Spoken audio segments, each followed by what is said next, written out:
नमस्कार दोस्तों। आप सभी लोगों का इतिहास भारत में स्वागत है। इतिहास भारत के सौजन्य से आप लोगों को ऐतिहासिक वीडियोस दिखाई जाती हैं और इसी कड़ी में आज एक और वीडियो लाया गया है जिसका शीर्षक है औरंगज़ेब कैरेक्टर एंड एस्टीमेट, यानी कि औरंगज़ेब का चरित्र एवं मूल्यांकन। औरंगज़ेब सुशिक्षित, परिश्रमी, दृढ़ संकल्पी और धार्मिक आस्था का व्यक्ति था। स्वभाव से वह अत्यंत गंभीर था और कठिन परिस्थितियों में भी अपनी भावनाओं को नियंत्रित रखने में सक्षम था। उसका व्यक्तिगत जीवन पवित्र तथा अनुशासित था। उसे सुन्नी इस्लाम में आस्था थी और एक आदर्श मुस्लिम के समान उसका जीवन आदर्श था। उसमें कोई दुर्व्यसन नहीं था। वह शराब का स्पर्श तक नहीं करता था और उसका दाम्पत्य जीवन अत्यंत संयमित था।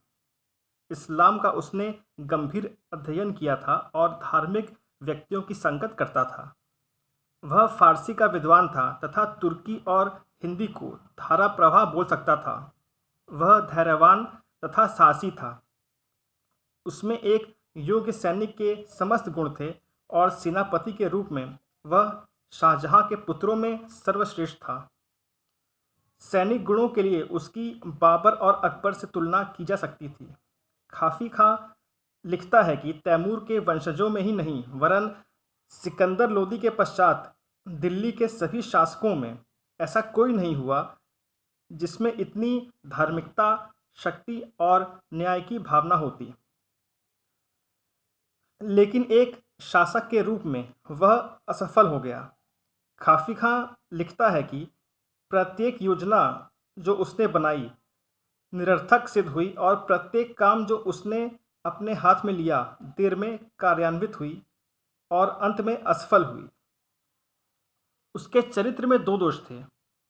प्रथम, राजनीतिक मामलों में उसमें सौम्यता और उदारता नहीं थी।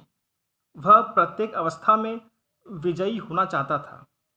उसने साधनों के औचित्य पर कभी विचार नहीं किया। द्वितीय, वह शंकालु प्रवृत्ति का था और किसी पर विश्वास नहीं करता था। यही कारण है कि वह किसी की निष्ठा प्राप्त नहीं कर सका और न किसी व्यक्ति को योग्य बनने का अवसर प्राप्त हुआ। वह साधारण योग्यता वाले व्यक्तियों से घिरा हुआ था। खाफी खां यद्यपि उसके फकीरी गुणों की प्रशंसा करता है, प्रशासन में उसके अवगुणों की निंदा करता है।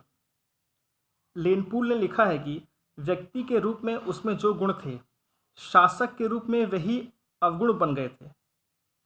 वास्तव में उसके चरित्र की उच्चता ने ही उसकी प्रजा को उससे दूर रखा और उसकी ईमानदारी तथा कठोर गुणों ने उनके दिलों को निरुत्साहित कर दिया।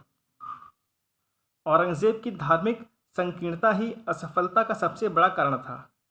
उसे सुन्नी इस्लाम में आस्था थी और इसके नियमों का वह कठोरता से पालन करता था। इतना ही नहीं, वह सुन्नी इस्लाम का प्रचार करना अपनी समस्त प्रजा के लिए लाभदायक समझता था। उसने हिंदुओं, सिखों को ही नहीं, शियाओं का भी उत्पीड़न किया। इस धार्मिक संकीर्णता के कारण ही साम्राज्य की एकता नष्ट हो गई। उसने अपनी प्रजा को विभाजित कर दिया जिससे विद्रोह होने लगे और जिससे अंततः साम्राज्य नष्ट हो गया। उसकी राजपूत नीति भी असफल हो गई। अपनी धार्मिक नीति के क्रियान्वयन में वह राजपूतों को बाधा मानता था। इससे साम्राज्य के प्रति राजपूतों की निष्ठा भी समाप्त हो गई।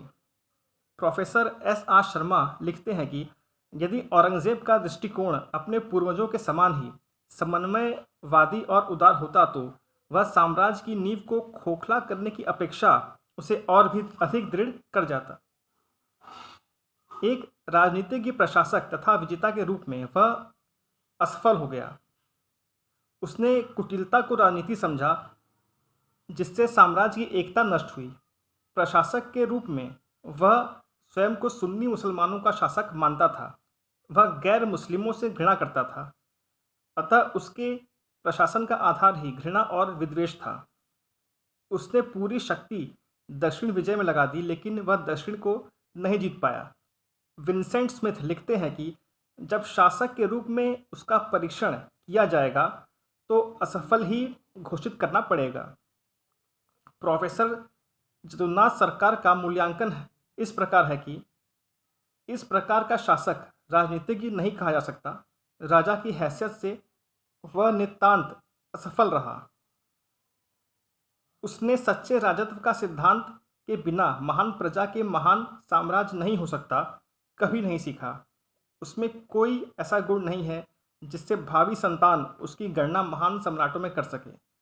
उसके संपूर्ण शासनकाल का परिणाम पूर्ण सत्यानाश और आपदा थी। दोस्तों, ये औरंगजेब कैरेक्टर एंड एस्टिमेट था। अगर आप लोगों को ये वीडियो पसंद आया हो तो इसे लाइक करके कमेंट अवश्य करें। अगर आप लोग किसी अन्य विषय पर वीडियो देखना चाहते हैं तो हमें कमेंट करके अवश्य बताएं। हमारे चैनल के माध्यम से उस ऐतिहासिक विषय पर वीडियो अवश्य बनाया जाएगा। अब मुझे इजाज़त दीजिए दोस्तों, मैं फिर आऊँगा एक नए वीडियो के साथ। नमस्कार, good bye and take care.